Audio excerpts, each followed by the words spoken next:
Hello and good evening, everyone. Good evening.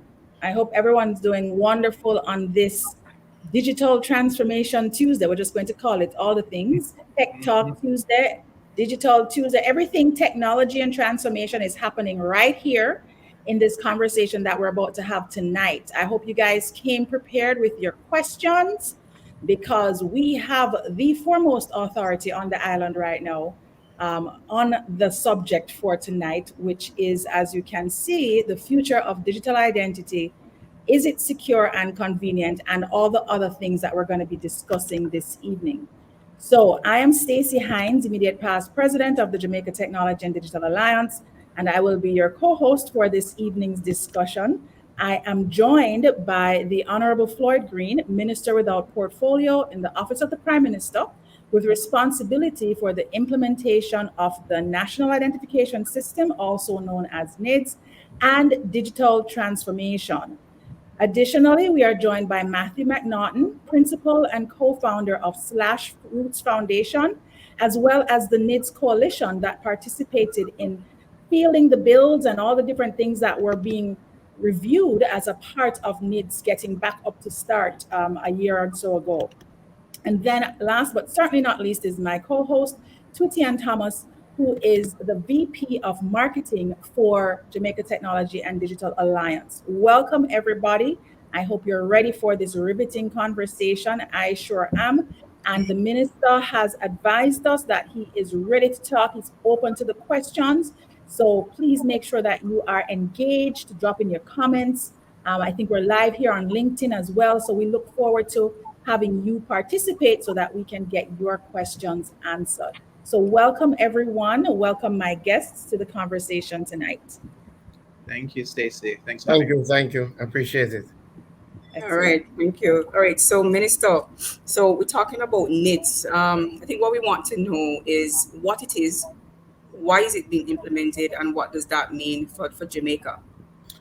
Yeah, so thank you, and firstly, let me commend the JTDA on having these conversations. I think it's very, very important to engage our tech community around these conversations that touch on concern tech, but especially those that are broader national issues that really go to the core of how can we transform our society and really embrace a digital society. So that is what the National Identification System is about. We growing up, you don't really think about it, but we have never had a national identification database. We have never had a foundation ID, something that really its only purpose is to prove that you are who you say you are. What we've done is that we've developed a lot of functional identification cards that serve various purposes. And because we haven't had a foundational ID, we've had to use some of those functional IDs to be that foundation ID, and it just doesn't quite fit or serve the purpose. So we have our voters ID, which again was designed to ensure that you're identifying your voters. You can only get that if you're 18 years or older, right? So it cuts out a whole portion of our population, and then only if you are interested in voting. We have our passport, which acts as an ID oftentimes, but again, you only get that if you're really interested in travel most of the time, and there's a cost attached to it. And then there's a smaller percentage of our people who have our driver's license. It's estimated that about 17% of our population does not have an identification card, and that plays out in very real ways. So the National Identification System is the first system that will be a foundational ID, a trusted database to verify our identity, right? And to say that you are Stacey, who you say you are when you present this identification card. And in order to do that clearly, it will be backed by facial recognition, it will be backed by your fingerprint, biometric information that will link you to your identification card and also to your identification number. So that's a little bit of what it is, and it will be clearly the central trusted source for proving identity. And that's also a little bit of why we need it, because we haven't had it. What we've had to do is to develop different ways to try to ensure that when you say you are who you say you are, we know it is true. So what it means is that a number of businesses might ask for 2 pieces of identification, but I say, all right, you might come up with 1, and that might not be real, but you can't come up with 2. So let's ask them for 2. Or, let's ensure that if they come in to say they are who they say they are, that Twitty-Ann has a letter from a JP that says, yes, I know Twitty-Ann, this is her picture and this is her. So we've developed inefficient systems to compensate for not having a foundational ID. So the national identification system will do that, but the plus is that we're not just developing a central database for identity, we're also developing a central database that is digital. So none of our IDs have digital capacity, right? So as such, we cannot use it to unlock digital services. It doesn't have software systems that engage and interact with different government agencies, and I can act as a sort of liberating force so that, I can use my ID to get into their social welfare program and enter the information, that it is I, and that you are giving the benefit directly to me and things of that nature. So the why is to ensure that we're a lot more efficient, to ensure that we're a lot more effective in serving our people. And that is our national identification system in a sort of nutshell. Okay. All right, Stacey, do you want to add anything to that? No, I actually want to commend the minister for acknowledging, first and foremost, that we had these disparate pieces of identification and that the government recognizes the gaps that are already in our ID systems. I also wanted to underscore the point around the different types of processes that are put in place to compensate for not having a central identification, which in and of itself creates a whole other stream of challenges, right, when it comes to digitalization to serve the public. So I think what I'm hearing is that you've taken a holistic view and approach to putting the NIDS solution in place. Absolutely. And it plays out in very real ways. During COVID-19, when we realized that we're going to be hit so hard and that some of our most vulnerable and just everybody would need some assistance, and we rolled out the CARE program where we were giving grants to Jamaicans. You could just apply for a $10,000 grant, and over 300 million of the allocated funds went uncollected, with the biggest reason being people were unable to identify themselves. Right? So they applied, they said, I am Floyd Green, and but when they are to go to a Western Union, or they couldn't go to the banks because, again, if you're unable to identify yourself, you're not able to get a bank account. So, but when they go to the Western Union, they're unable. And we've seen it crop up not only in that way, but also in the delivery of social services, where we've had audit reports that have indicated that there are duplications, that a number of people are getting multiple times. And a lot of it goes down to not being able to specifically say, using a verifiable database, that this person is this person. And as such, you'll be able to say they got the benefit and not somebody else. So, it's a really holistic view to solve some of our fundamental challenges. Excellent. Now, I actually want to use it as a bridge to clearly the issues that are either already rearing their heads or are being taken into consideration. What are some of the issues or concerns of the public regarding NIDS? And this question is largely based on some of the work that was done by the coalition, of which JTDA was a part, and also based on a lot of the references that I've read to Estonia as kind of an example or a model country. I was able to participate in a recent conference where the recent president of Estonia, who actually implemented NIDS, was a speaker, did a fireside chat. And one of the things he talked about was just, that even in Estonia, they have challenges with government and politicians. But what has happened is they have the trust of the public. And they have the trust of the public because the public's concerns were addressed early on in the process. And so I wanted to ask that question, if you are aware, Minister, of some of the concerns that the public has, and then maybe invite Matthew to follow on with any additional questions. Yeah. So without a doubt, and I think one of the things that we have to appreciate is that our national identification system has evolved, right? It has evolved. When the idea was first pitched and when it was first formulated into a law, it was very different than what we're looking at now. And that's because, one, the law had the benefit of going through a court process, and the court did give their own opinions on some of the things that they thought was important. And after that process, there was a reshaping of the law that involved a joint select committee where we took a number of submissions, over 100 submissions, and people like Matthew and his group were able to literally tell us what they think and what they wanted to see. And unfortunately, a lot of those things made it into our new National Identification and Registration Act. So, one of the things fundamental is that the National Identification system is a voluntary system, right? And that's one of the big changes that was made. And additionally, it has come now after the Data Protection Act. And that was a big change, and that was a necessary change, because clearly a lot of people were worried that Jamaica did not have enough safeguards to protect the data that was going to be collected.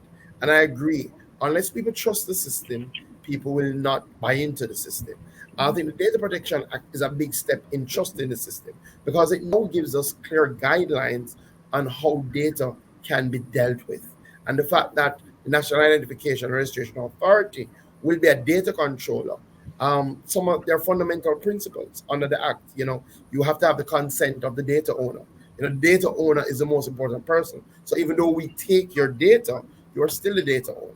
So if somebody is to access your data, the critical element of consent is embedded now in our laws. And we have an independent entity in the form of an information commissioner that will be looking at the national identification system and say, yes, you're doing this right, no, you're not doing this right, and will engender trust in the system. So I think we're very aware of the concerns in relation to data protection, the concerns in relation to security, and I'll speak some more about that a little further on. But I think what you have seen now is a reshaped National Identification Act that is definitely much more palatable, but more so, much more in tune with the concerns, and importantly, has sought to address those concerns from the get-go. And I think that was critical.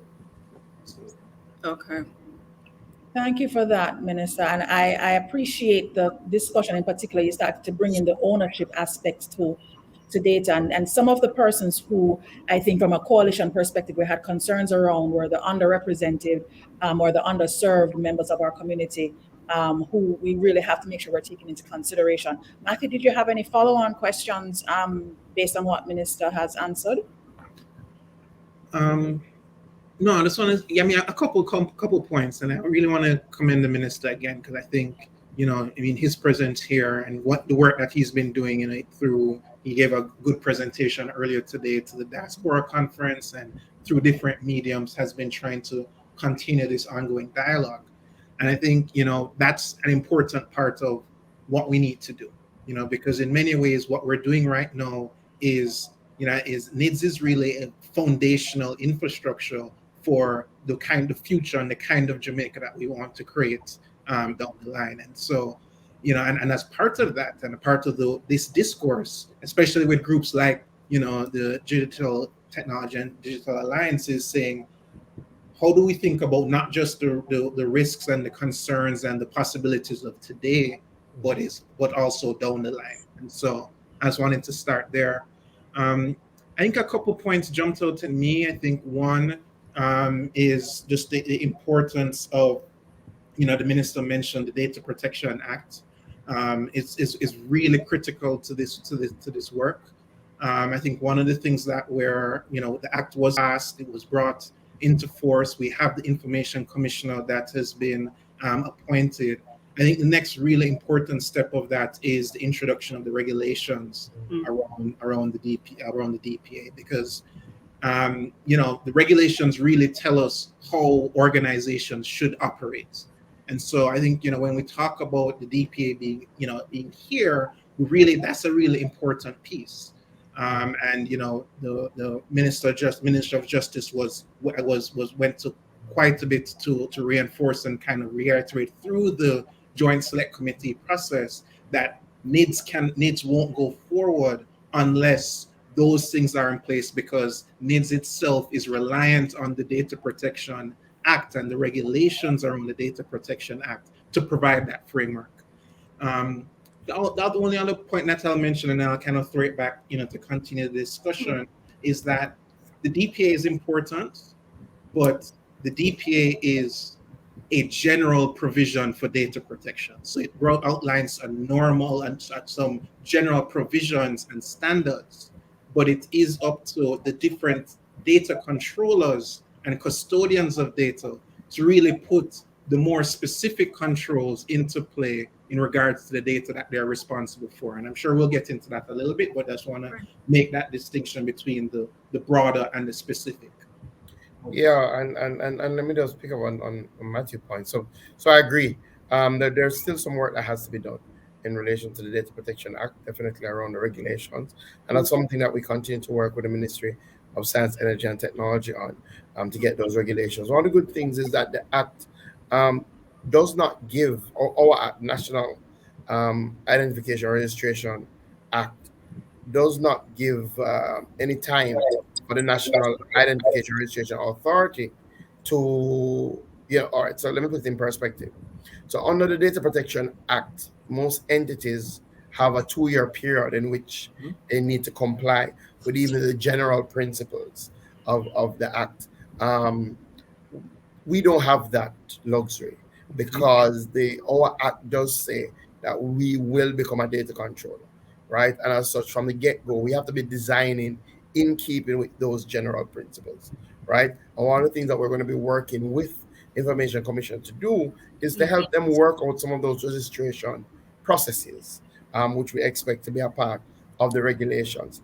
Additionally, and to your second point, we also have to come with our own regulations, right? Because our regulations will also speak to some of the things such as third-party access, what can third party do with the information, how do they handle it, and clearly we are putting controls in place in terms of how do we inform you if your data is being accessed, what is the process for that, but those things are being embedded. So I think one of the good news is that we're not developing with that as an afterthought, right? We're developing with that in the forefront of our minds because we have to adhere to these principles. All right. So, Minister, there are a couple of things, especially in the tech community, because we're all tech. What the tech community would like to know, I'm not sure if you're able to kind of delve into that or maybe just to answer it somewhat. But when it comes to like security and data privacy, so we're looking at where will the data be stored, who will be managing it, and what systems are in place to prevent the data being compromised. I think that's one of the biggest challenge or one of the biggest fear of the Jamaican people. So what is in place for that? Where will it be stored? Who will be managing it? And how do we prevent compromise? Yeah, and I always start by saying that I'm not a tech person, and I will not try to pass myself off as a tech person. So I will tell you definitely from a broad-based policy perspective, but I'll also say we're very open to have the technical people from the team come and answer some of these deep tech questions. We have no difficulty. One of the things that I'm driving is to ensure that we communicate. The basis of trust is normally communication, right? And unless we're communicating and speaking to each other, then we won't engender that trust. So I'll tell you from a policy perspective, some of the things that we have done and that we are doing, but some of the nitty-gritty in terms of some of the terms that you're probably familiar with and the names that you're probably familiar with, you probably won't get from me.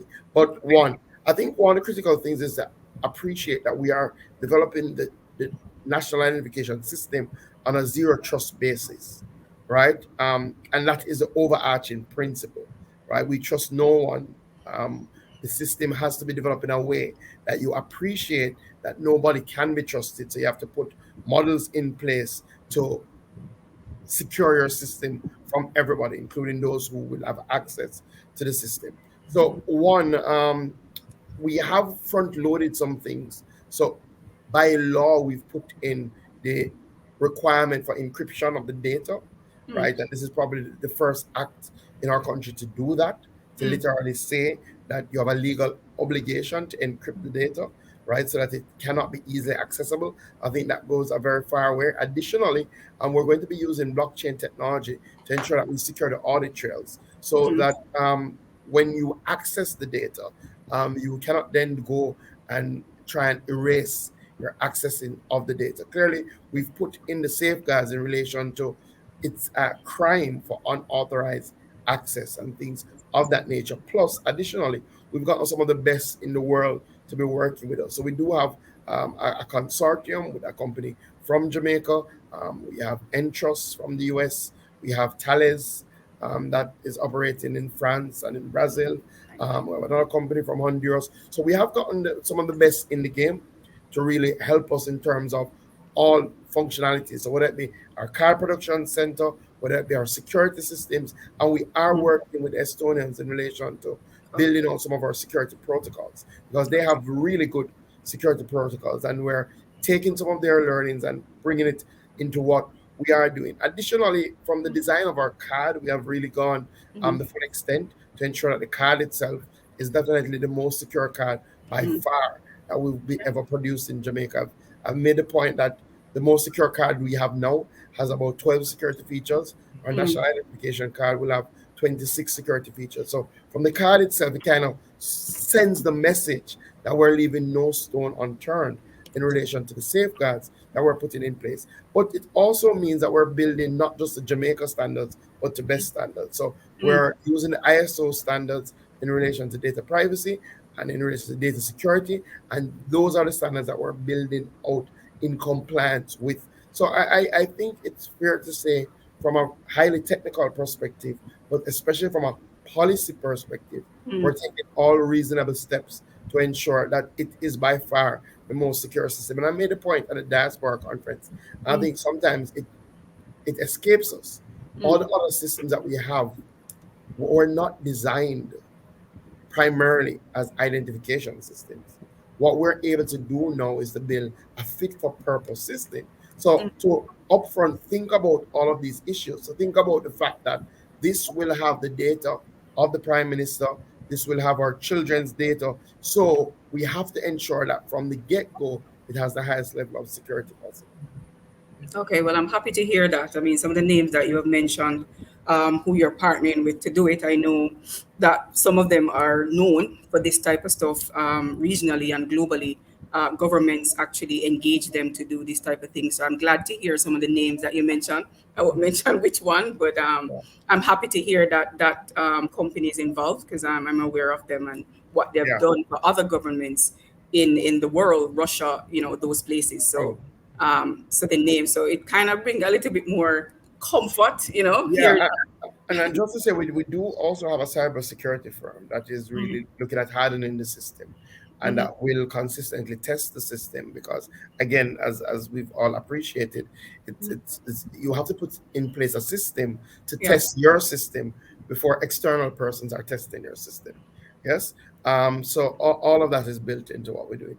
Do you have a prototype of the ID with you? I had a big I don't know where it is. I'm going to look for it. Okay, because I would love to see what that looks like. I mean, you'll be first here on Tech Talks. Let me see what the ID looks like, right? We did show a big version in Parliament. Right. Yes, there was a big one. Yes. But it is much nicer in the smaller version. Okay. Right, when you blow it up, it loses its distinctiveness. But I'm going to look to see if we can find something. It might be somewhere in the office. So. All right, and another thing for me, I'm not sure if you touched on it, you might have, but with the TRN card at this time, so NIDS, the whole national ID system, will replace all of those. So we're looking at one ID, or we taking a phased approach to the whole transition. Yeah. So and that is the vision. That is the direction in which we're heading. It will take us some time, but that's where we're going. So from the get-go, if you already have a TRN number, when you come in to enroll for our national identification number, that TRN number will be able to use that as your national identification number, right? So you will no longer need a separate TRN card. and vice versa. If you don't have a TRN and you enroll and you get a national identification number, then when you do go, if you need a TRN, you won't have to have a separate number. So very quickly we'll be able to phase out an additional card to give you a TRN number. But we want to go a lot further. Some of the things that we're working on is how can we ensure that you won't need a separate document to prove that you're licensed to drive a motor vehicle, right? We can capture all of that information in your national identification card. And we're moving now to change the regulations to ensure that if you're stopped and you have your national identification card and they say, do you have a license? You can show your national ID. It already has all the information. And as such, over time, you will not need a separate document to prove that you're licensed to drive. I'm going to take that approach in relation to our national insurance scheme. Instead of giving you a new number to your NIS number, we'll utilize the same number and do all of the connections in the background, right? So where we want to reach that your national identification card will be that one number, that one card that will bring everything together. It'll be like a social security number as in the US, something like that. So it will be like a social security number, but much more effective. Because again, the social security number doesn't come with biometric information. So we can do much more, quite frankly. Okay, so for before persons are signed up for NIDS, are you looking to do like, well, they call them 10 print, meaning fingerprints and all of that, so it will help in crime within a database. So is this a part of it? Or so, let's be clear, and I think it's one of the things that comes up, right? Clearly, if you have a better organized society, you do expect to be able to treat the law and order matters better, right? But we're not viewing the implementation of a national identification system as a crime fighting measure, right? It definitely has a much broader scope, a much broader context where, yes, we will capture your facial recognition, your facial image, we will capture your fingerprints, but in terms of a law enforcement use, there is a separate process that law enforcement would have to go through, right? It's not that the database is automatically shared, absolutely not, right? If there's an interest, people will have to go to court and they will have to get a court order if they want to access the database. So it's not for that purpose, right? It's really at the core trying to just make our life easier and ensure that we are better able to identify our citizens so that we can better plan and we can better provide social services. And I think that's very important. But of course, we will capture your facial image, we will capture your fingerprint, and that will be linked to your identification card electronically and the card that you can present. Okay. So can I come in here, Twitty-Ann? Yeah, sure. Go ahead, Matthew. Yeah, no, I think there are a lot of things here that the minister's highlighting that are really important for us to be aware of where we're trying to go country-wise. I think the challenge has often been less about the what, and some of the vision pieces, but it's the how and where some of these things fit in. So just if the minister will allow me a couple small, maybe some nuances on a few things that you mentioned, Minister.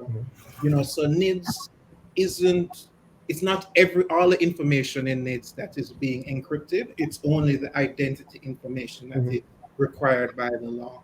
I make that distinction because there's a lot of other data that NIDS is collecting that is really important for us to understand how that information is going to be governed.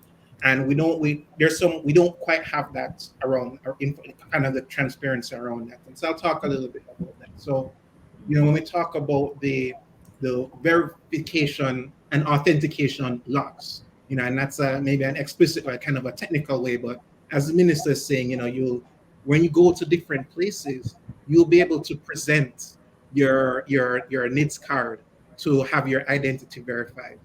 There will be times where that's entity that you're working with will now want to confirm, to authenticate or verify that card back with the National Identity Registration Authority. When that happens, a record is created.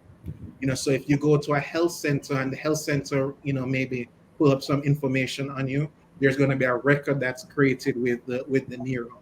You know, when you go to other, you know, open a bank account or use other services, and we're trying to go to a place where online services are increasingly digitized. And so you can imagine any of those online services that use the NIN number to verify and authenticate you, there's going to be a record that's created. Now, that data is immensely rich, as you might imagine. And as more and more services are digitized, that really gets close to almost, you know, a footprint, a live kind of pattern of behavior of individuals, the services they're using, what they might be getting, what information is shared there. That data set is not currently required to be encrypted by the law. And one of the how that data is ultimately governed is one of those things where we're not quite sure yet. And I think this is where the discourse is really important, because, you know, I think we all want persons to have, you know, access to ID and be able to verify that themselves. But I think the question as to whether there's an expectation that being enrolled in NIDS means that the pattern of my living, my comings and goings, is now being tracked and recorded and used in different ways. That's an important thing for us to kind of get clarity on with NIDS as well. Yeah, so I think like almost anything we do in the digital space, it creates a footprint, right? It happens if we use our credit cards or debit cards or normally almost any digital service that we access. I think that the difference with our national identification system is that one, the principles that govern the access to that data that is stored by the National Identification Registration Authority. So let's take a step back. So we did look at best practices, and we decided to create an authority that would govern the national identification system. So instead of finding an entity that already exists per se and utilizing that, we decided to build a new authority. Now, clearly, it will take into it our civil registry functions that are carried on by the RGD, right? But clearly, it is a separate design. And in fact, we just finished a process where we had consultants who came in, looked at best case models across the world, looked at what we have locally, and put together organizational structure for a national identity and registration authority. And that has now been approved by cabinet. So we're now going to move towards the implementation. So that is the entity that will be in charge of all of this data, right? And I think the critical thing is that the principles won't be different. That governs the identity data and that governs the footprint that you will be creating, right? So the principles of access in terms of third-party access to that data, or even access of the workers in the National Identification Registration Authority to that data, is restricted, and it's restricted by law, right? So it's not that legally a worker in the National Identification Registration Authority could legally capture that data, let's say take that data and sell that data to somebody else. You know, all of those would be criminal offenses under the act, right? So the principles, while I appreciate the point that without a doubt, probably in the regulations, we may need to look at whether we need to say explicitly, right, that this information will be encrypted.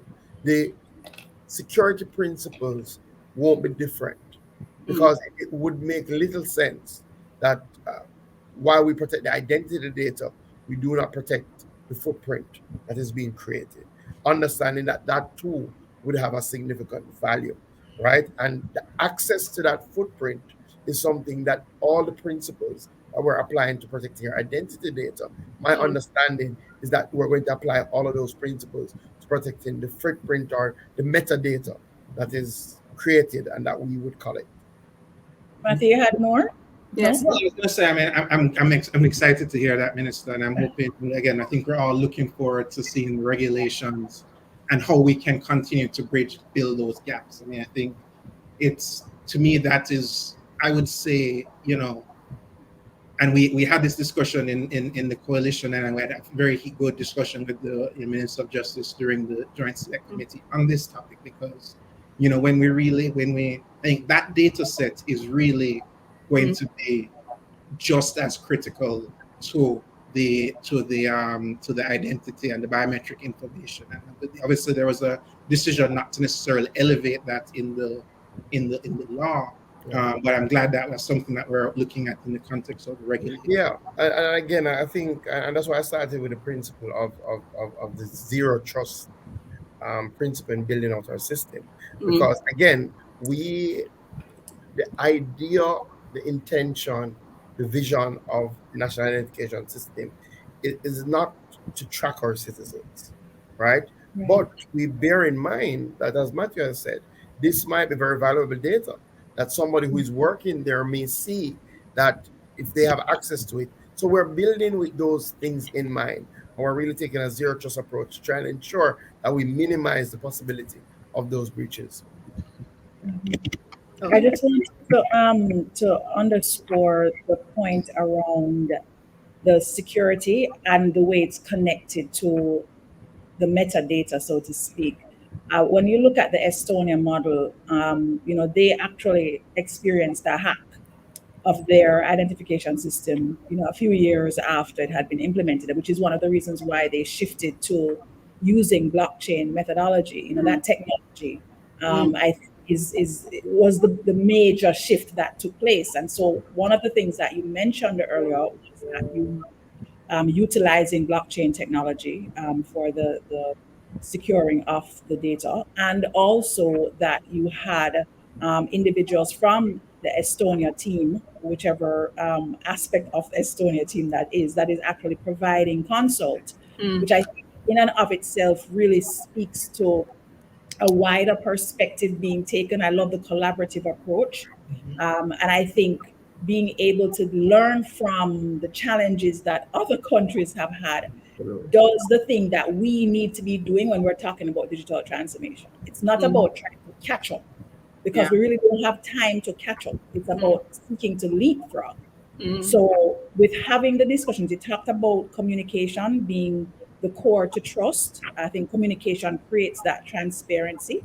So discussions like this one, I think having the technical team, even though, Minister, I will commend you because you sound quite technically talking about these things. So kudos to you. I definitely think you're on point there.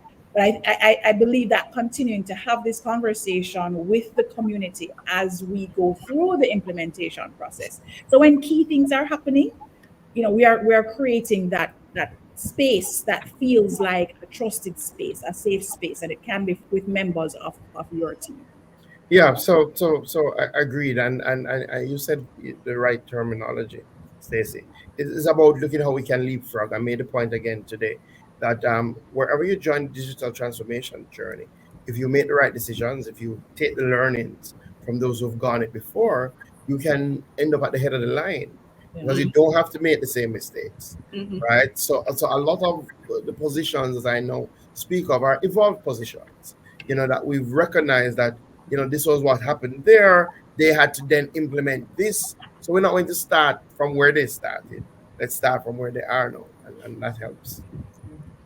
Absolutely. All right, we have a few questions. Well, one of them is a comment from Christopher Darrell, hearing that we're taking a zero cost approach is fantastic, great. Richard Atkinson, what will the approach be to accessing this data for the purpose of criminal investigation? That is, if someone is a suspect with a warrant, will be required to access the data, and what will the person be made aware of that their data is being accessed, and for what purpose? Yeah, so, all right. So definitely in relation for criminal matters, there's a process that will have to go through the court, right? So people would have to, the police would have to get a court order. So they would have to satisfy the judge that they have enough evidence that would justify an order to be granted from the court for the data to be accessed. The principle with the data is the same. Once the data is accessed, then people have to be advised. Now, clearly, one would look to see what the court orders, right?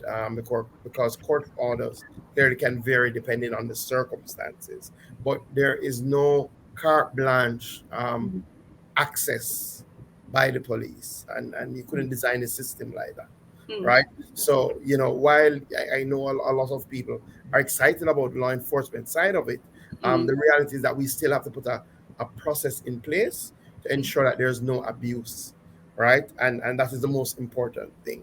So there will be they will have to get a court order that is in the National Identification Registration Authority, in the National Identification Registration Act. Yeah.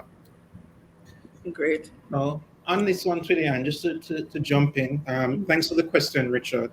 Because I just want to make sure, I want to do just a little bit of nuance on that. So on it, with the current, because I want to judge by the letter of the law too as well. So with the NERA Act, it's important for everybody to know there's no right to disclosure or to have knowledge of disclosure in the act. That was one of the things that we had proposed. It's not in that. That's a relevant point because the act makes provisions for 3 types of disclosure of your identity information, which comes from what Richard is mentioning. So one, which is, as the minister mentioned, is this consented disclosure of identity information. The second one is this judicial process when a request comes from the police. And the third one, which we've raised a number of concerns around, is in accordance to any other law, right? And so in that context, that's effectively a big kind of workaround for disclosure of your identity information based on what's included in the law. And so how we kind of, and we had this discussion with the team and both the joint select process, is that any government agency could say, by virtue of their statutes that ultimately are the law that ultimately creates them, that they should have access to that information. And that's a provision which is inherited from the Data Protection Act, which we don't have the regulations that guide how those things are ultimately. But the only thing I would say, Matthew, is that any government entity couldn't just say, because they would have to show that their statute enables them to have access. And it would be good that if you were to do a search to see what statutes would enable, especially the statutes that were done before the National Identification System, that would enable any of these entities to have access to the identity information. And I would suggest to you, you'll be hard pressed to find any, right? So I appreciate not liking what may appear to be loopholes or what may appear to be general terms, right? But there's also some principles in drafting legislation that it's impossible for you to include every single aspect. And what you never want is that there is a very valid reason, there is legislation that validly gives rise to access that is needed, especially in the furtherance of the goals of the people, that you cannot utilize because it was not included. So a lot of our legislation will, to some degree, have some phraseology that provides a little more generality, right? I think in this case, while there is some generality, it is a very closed section, because again, you would have to find a law that enables your entity to have access to this information. And because we've never had a database of this nature, it would be very hard to find anything that gives that sort of access. Just a quick point on that, Minister. So there are 2 kind of critical points in there. One was about right to knowledge of disclosure, which the bill does not include. And on this specific one, I think we can trade on this. I think one of the things that the challenge that we obviously have is that, I think you're talking to the choir here. The Data Protection Act is really going to be a fundamental shift in how information is managed in this country.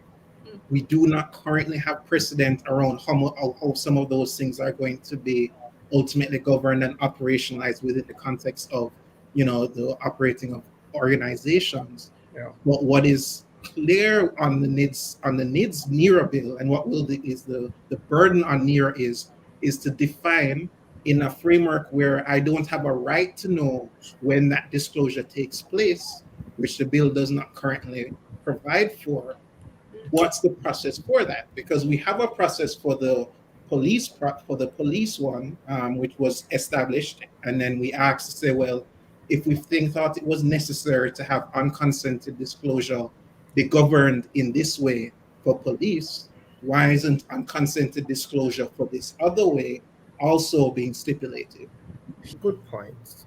I think one, we had to put in place clearly a framework in relation to police, in relation to disclosure in that regard. I think the bill envisions that outside of the police that would have to go through a process, that there would not be unconsented disclosure, right? That the bill envisions operating within the parameters of the Data Protection Act, that if we're going to disclose your information, you have to consent. Now, if the police want your information disclosed, they have to go to court, right? And I think oftentimes there are discussions as to, do you need to explicitly put it in this bill, or is it already covered in another bill, like the Data Protection Act, that speaks to the general principles of consent in relation to data?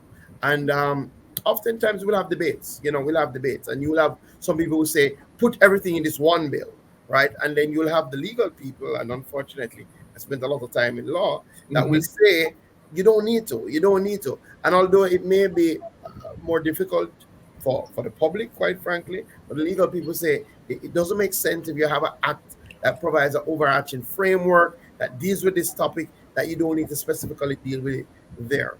Again, there may be a conversation as to whether regulations should deal with these topics. Again, I'm very sure that we will have a back and forth with our legal people that may say, all right, the Data Protection Act deals with this. If you already explicitly said you're under the data protection system, then you don't need to deal with it again. And we'll have these discussions. And I'm very sure that our National Identification Act, the system, it will evolve. It will evolve, right? It will consistently look at best practices. The concept of data protection has tremendously evolved. 20 years ago, there was no discussion locally about a Data Protection Act in a real sense. Our tech people were talking about it, but you can't say that there was a buy-in as we've seen 5 years ago, or even a decade ago, with people clamoring now and so we need a Data Protection Act. No, enough is enough. The truth is, for a long time, people never even thought about your information as data, right? And all the information that your phone company has, that your bank has, that your work has of you. Nobody really viewed it like that, but things evolve. And I think in some degree, while I wouldn't say we've kept up all the time, but definitely with the Data Protection Act, we've taken a big leap, quite frankly. We've leapfrogged, but the implementation of that now is a whole other kettle of fish. I know, Twitty, you're getting ready to start with the next set of questions, because I know we want to kind of get to, okay, where are we in implementation and the time frame, etc. I think the one thing that I did want to underscore with the last discussion between Matthew and Minister is around the evolution, because along with the Data Privacy Act and the NERA Act, I did work along with the PSOJ team on the cybercrimes bill, the review of that bill, and the update of that bill. And this was just last year, and then we had to, do the joint select committee presentation, etc. And so in the spirit of evolution, I think we are at an unprecedented time for this country. I mean, as the globe in and of itself is going through this very dramatic transformation. And so I can appreciate both the concern and also understanding that we are in an evolving process. And we are also at a time where there is a lot of visibility for lobbying, which is part of the reason why the JTDA exists and why coalitions and /roots exist, so that we can lobby the government. So just because it's not you know, the I's aren't exactly dotted and T's aren't crossed on everything, we are able to actually create forums like this to create change as we evolve and as we learn. With the authority being implemented now, that will give us an additional way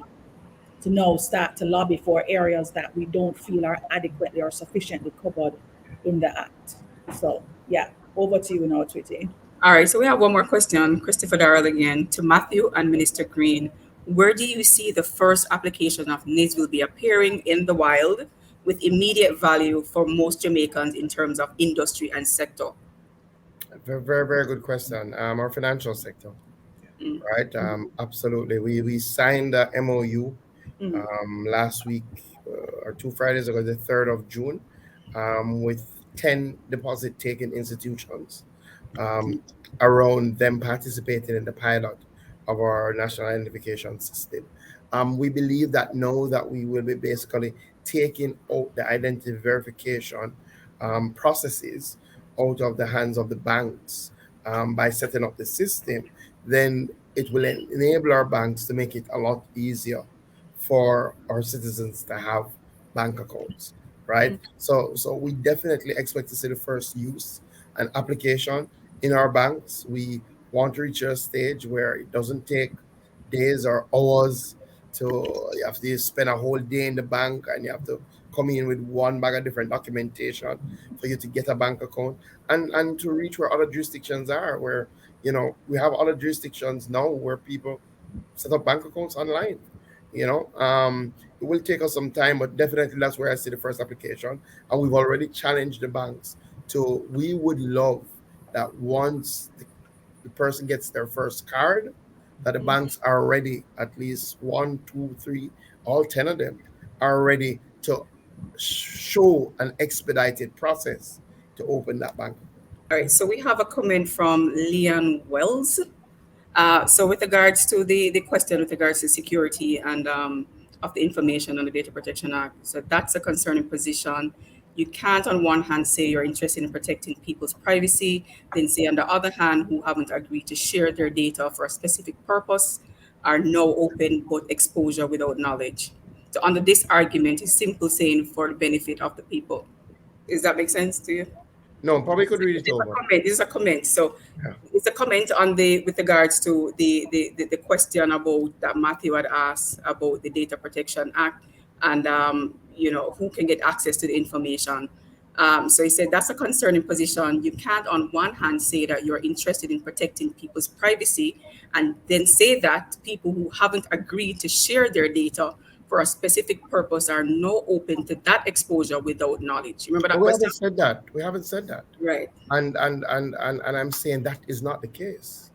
What Matthew has raised is that he believes that based on how the law is structured, that possibility is left open.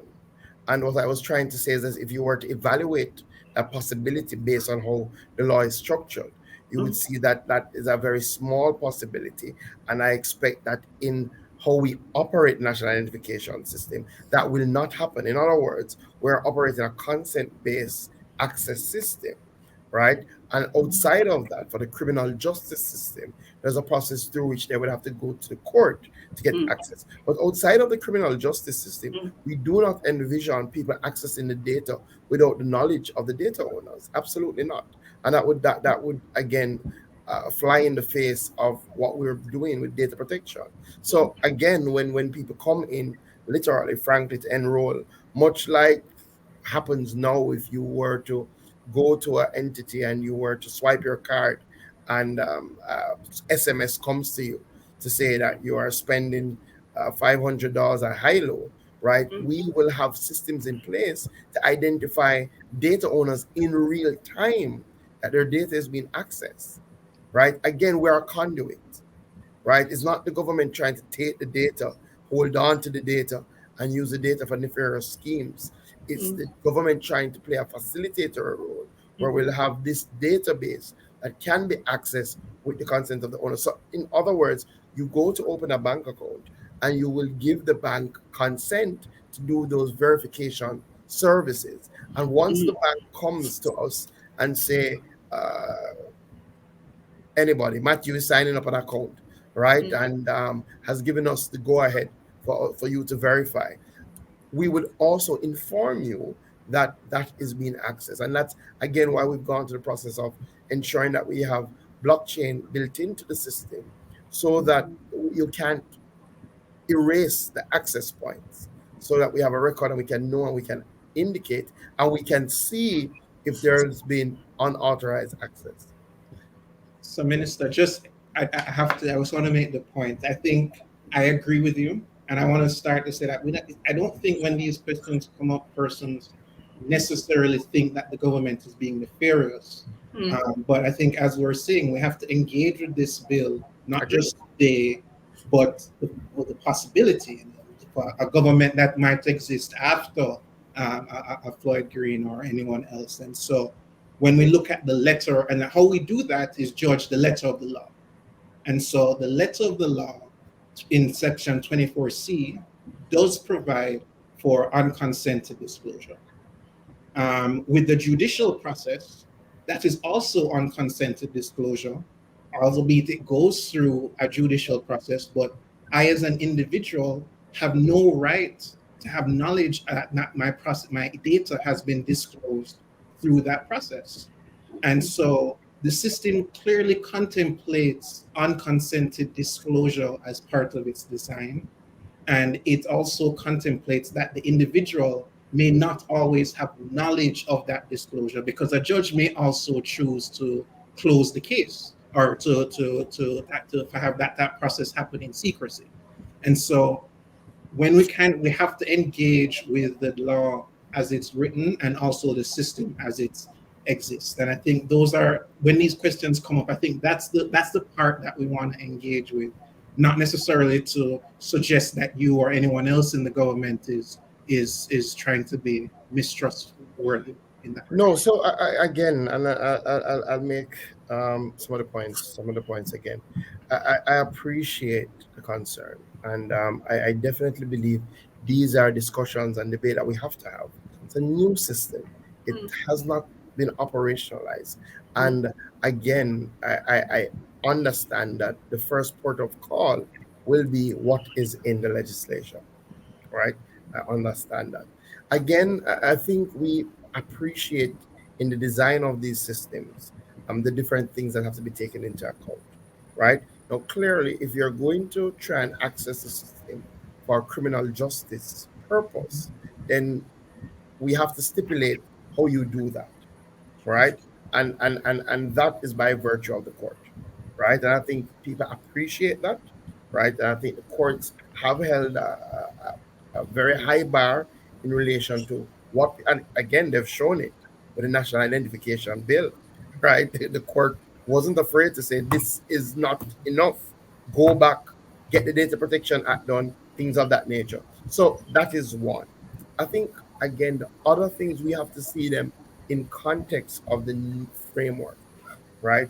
And I genuinely believe that if we take the Data Protection Act together with the National Identification Registration Act, together with things like the Cybercrimes Bill, and we look at them as a framework, then we will realize that if the answer is not in one, the answer is in another, right? And again, I made the point that we often have legal battles about whether everything should be in one bill, right? And there's a school of thought that says, yes, let us just look at it and see it. And there's a school of thought that says no, right? Because it's already dealt with elsewhere. So I think what is clear is twofold. On the one hand, we are building a zero trust system. On the other hand, we're building a consent-based system in relation to access to your data. You take both of them together, and if you read the law in that framework, then the law appears very different. Okay. All right, we're almost out of time. Stacey, I don't know if you have any close. Thank you so much.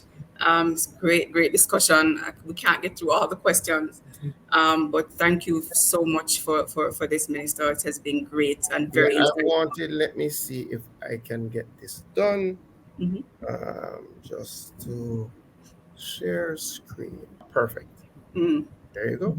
I might be a tech person. me see if Are I you can seeing? stream. Yeah, It's coming up now. it's coming up there. There we go. Okay. Yeah, so this is our new national identification card. As it's much nicer in person. As you can see, we did formulate a committee to ensure that we had varying views in place.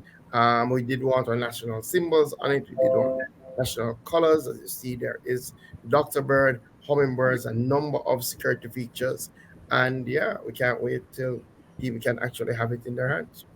Yep. Nice. That's awesome. Thank you so much for sharing that. You did say you were going to find it. Yeah. So, thank you very much. Scroll. Oh, okay. That's the back. And that's the back. As you see, it would have some information about where your driver's license, things of that nature. Has a QR code. It's a digital card in a real sense. Okay. Awesome. All right. Thank you. Good. This is amazing. All right, Stacey, do you have any closing remarks? I mean, there are a lot of questions. I can't take all of them. Maybe Yes. we could have a part 2. Yes, so possibly we'll need to have another conversation, maybe with the legal team support, maybe with the tech guys.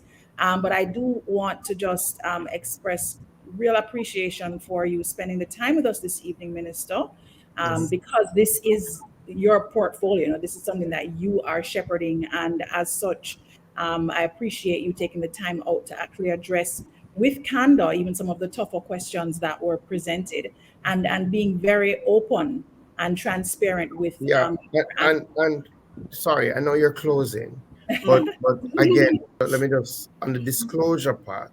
So remember, section 24 says we shall not disclose the identity information stored except the first principle is in accordance with the requests of the individual concerned. Second is in accordance with an order of a judge. And the third is what we discussed, provided by this act or any other law, which again I indicated would be a very, very limited section. So it is specifically said that the first principle is that we shall not disclose identity information without it being in accordance with the requests of the individual concerned. Right. Okay. All right. I think that statement will kind of comfort some persons who had the questions about that. And I also think it affords us the opportunity to have more in-depth conversation. And I would suggest from the perspective of even maybe what has been done in the past, with saying this is what we would like to see as a community, and then taking that more to a lobby conversation if necessary, because I do think examining the framework is an approach that we would need to take to have the discussion in a formidable way. So yes, I was closing. However, I think that point was important. Again, thank you so much for joining us, Minister Matthew. Thank you so much for tapping in from abroad. I appreciate you as well. And thank you so much to Twitty and the rest of the JTDA team for creating this forum for this conversation. I invite you who have tuned in to check out jtda.org, where you can check out how to become a member if you aren't already a member, and to stay tuned where we will share the recording of this video so that you can participate in post-comment conversation, which is always welcome. Thanks, everybody, and have a wonderful Tuesday evening. All right, so join us week after next where we talk about digital wallets. So that's the next tech talk coming up. So thank you so much again, Matthew and Minister. All right, guys. It was a pleasure. And, yes, it was absolutely. Thank you.